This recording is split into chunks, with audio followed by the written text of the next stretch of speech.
1965 અમારી YouTube channel Gujarat સમુદાયમાં આપનું સ્વાગત છે। જ્યારે સરકારી અધિકારીઓ અને પોલીસ તંત્ર સાથે મળી અને જ્યારે પાપાચાર આચરે છે ત્યારે કોઈ સામાન્ય માણસની દુર્ગતિ થાય છે અને આ દુર્ગતિ એટલી હદ સુધી થાય છે કે તેની હાલત જોઈને વર્ષોના વર્ષ કોઈ માણસ અસત્ય સામે અવાજ ઉઠાવતા પણ થથરે છે। પૈસા માટે માણસ કોઈ પણ હદે જઈ શકે એની જાણકારીથી સમાજ અજાણ નથી, પરંતુ કચ્છમાં અગ્રવાલ બંધુઓએ પોતાના ઇશારાથી જે રીતે સરકારી તંત્રને નચાવી રહ્યા છે અને નચાવ્યું છે, આ કિસ્સો તો ખરા અર્થમાં અપ્રતિમ છે। અગ્રવાલ બંધુ કે જેમની શૈતાનિયતનો ભોગ બનેલા રાજેશ કુમાર ગુપ્તા કે જે પોતાની તમામ પ્રકારની માલ મિલકત ગુમાવી અને બરબાદ થઈ ચૂક્યા છે, તેમણે મુખ્યમંત્રીથી લઈ અનેક વિભાગોમાં અનેક અધિકારીઓને એટલી હદે રજૂઆત કરી છે કે તેમની રજૂઆત હવે આ અધિકારીઓના બહેરા કાન એટલે કે તંત્રના બહેરા કાને અથડાઈને ખુદ તેમના જ લમણે પાછી આવતી હોય તેવું લાગે છે। અને હાલ સ્થિતિ એવી ઊભી થઈ છે કે રાજેશ કુમાર ગુપ્તાનો હાથ ઝાલવા માટે કોઈ તૈયાર નથી, પરંતુ કહેવાય છે કે સત્યનો વિજય ચોક્કસ થાય છે, પરંતુ ક્યારેક સત્યનો આ વિજય છે તે સૈનિક શહીદ થયા બાદ તેમની જે વિધવા પત્ની હોય તેમને મળતા પેન્શન બરાબર સાબિત થાય છે। ચિરાઈની જે અગ્રવાલ કંપનીના માલિકો છે તેમની ગેરકાયદેસર અને અનૈતિક પ્રવૃત્તિએ માજા મૂકી હોય તેવું લાગે છે, અને દુઃખની વાત તો અહીં એ છે કે તેમને પૂછનાર જ કોઈ નથી। આ પ્રવૃત્તિનું લિસ્ટ તો બહુ જ લાંબુ છે, એ જમીન હડપી લેવાની પ્રવૃત્તિ હોય,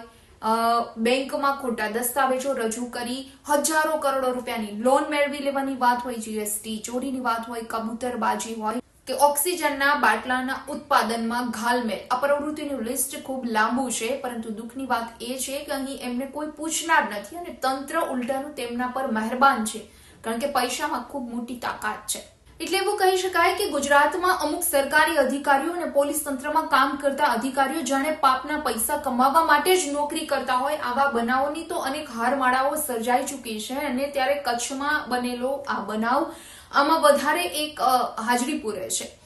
કારણ કે ગાંધીધામના ચિરઈમાં આવેલી અગ્રવાલ કંપનીના માલિકોએ પોતાની જ કંપનીમાં કામ કરતા એક નિર્દોષ કર્મચારીને 2 કરોડ રૂપિયા સુધીની મિલકત અને તેમના પૈસા હડપી લઈ લાત મારીને કાઢી મૂક્યો છે, આર્થિક રીતે તેને પાયમાલ કરી નાખ્યો છે, ખોટા પોલીસ કેસમાં ફસાવી જેલ સુધી પહોંચાડી દીધો, ન્યાય માટે આ વ્યક્તિને દરબદર ભટકતો કરી દીધો। આ સિવાય આ માલિકોએ જેલ પ્રશાસન પોલીસ તંત્રની હાજરીમાં પણ તેને ઢોરમાર માર્યો। ફરિયાદી જેલમાં હોવા છતાં પણ તેમના નામના મોબાઈલ નંબરો ટ્રાન્સફર કરી દેવામાં આવી। આ સમગ્ર બાબતે ભોગ બનનાર વ્યક્તિ દ્વારા દિલ્હીના દરબાર સુધી તપાસ કરાવી લેખિતમાં આજીજી કરવામાં આવે છે પોતાને ન્યાય અપાવવા માટે, પરંતુ હજુ સુધી તેને ન્યાય મળતો નથી, ક્યાંયથી યોગ્ય જવાબ મળતો નથી। મુખ્યમંત્રીના સંદર્ભથી પોલીસને તાકીદ કરવામાં આવે છે આ મામલે તપાસ કરવા માટે, તો ક્યાંક પોલીસ તરફથી પણ તેને ધમકાવવામાં આવે છે, તેને દબાવવામાં આવે છે, આવા ફરિયાદી તરફથી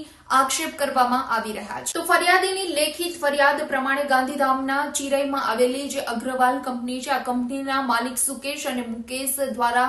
બેફામ, અનૈતિક અને ગેરકાયદેસર પ્રવૃત્તિઓ કરવામાં આવી રહી છે, અને આ પ્રવૃત્તિઓમાં ઘણી બધી પ્રવૃત્તિઓનો સમાવેશ થાય છે। તેમાં ઓક્સિજનના બાટલાઓમાં ઘાલમેલ કરી લોકોના જીવન સાથે ચેડા કરવામાં આવી રહ્યા છે, કબૂતરબાજી કરી લોકો અને સરકારી તંત્રને છેતરી રહ્યા છે, જીએસટી અને વેરાની ક્યાંક બેફામ ચોરી કરી તંત્ર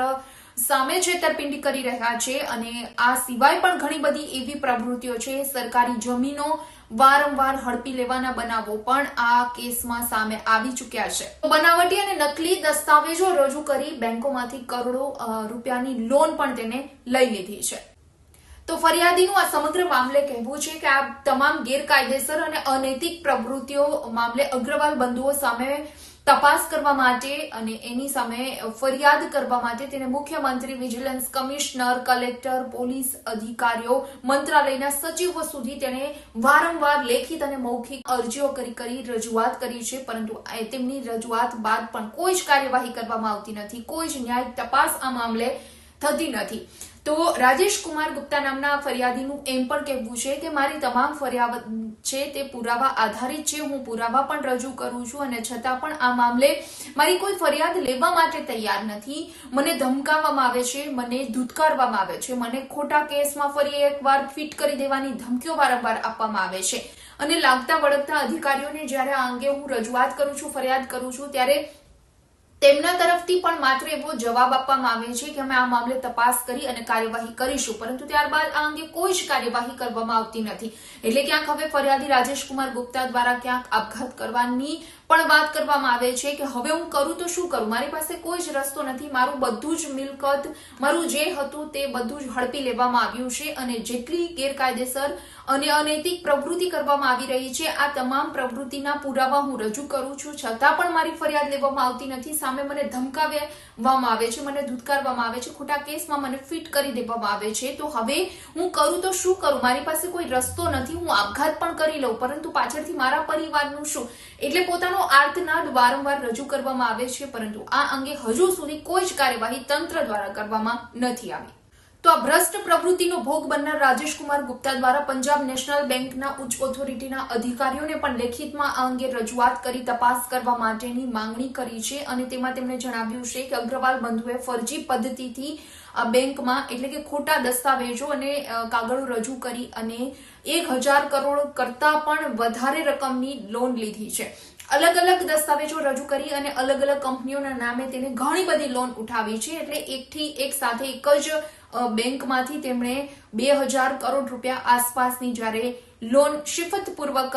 લઈ લીધી છે અને આ અંગે જ્યારે કોઈ પણ રજૂઆત કરવા જાય તો આ ફરિયાદીને તે ખોટા કેસમાં ફસાવી દે છે, ખોટી રીતે તેને ધમકી આપવામાં આવે છે, તેને ધુતકારવામાં આવે છે અને આ અંગે આગળ કોઈ જ કાર્યવાહી કોઈ જ અધિકારીઓને કરવા દેવામાં આવતી નથી. ઘણા લોકોએ આ અંગે દેશના વિજિલન્સ કમિશનર સુધી પણ આ અંગે લેખિતમાં રજૂઆત કરી છે અને છતાં પણ આ મામલે કોઈ જ કાર્યવાહી થઈ નથી. એટલે કહી શકાય કે જે તંત્રના ભ્રષ્ટ અધિકારીઓ છે, જે પોલીસ તંત્રના ભ્રષ્ટ અધિકારીઓ છે અને તેમના કારણે ઘણી વખત આવા સામાન્ય માણસો ફસાઈ જતા હોય છે અને એમના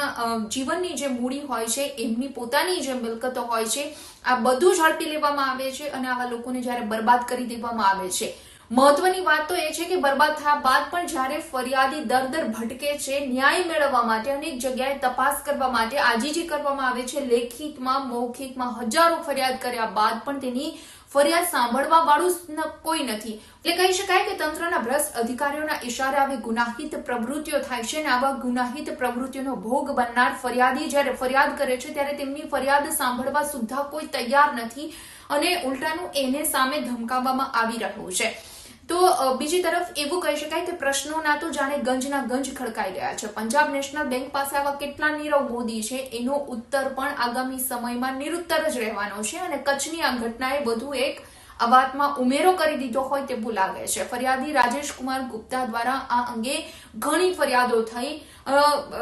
નીચલી કક્ષાએથી લઈ ઉચ્ચ કક્ષા સુધી લેખિત અને મૌખિક ઘણી બધી ફરિયાદો કરીને તે પોતે ખુદ ફરિયાદી હોવા છતાં જાણે તેને આરોપીના કટઘરામાં અત્યારે ઉભો કરી દેવામાં આવ્યો છે.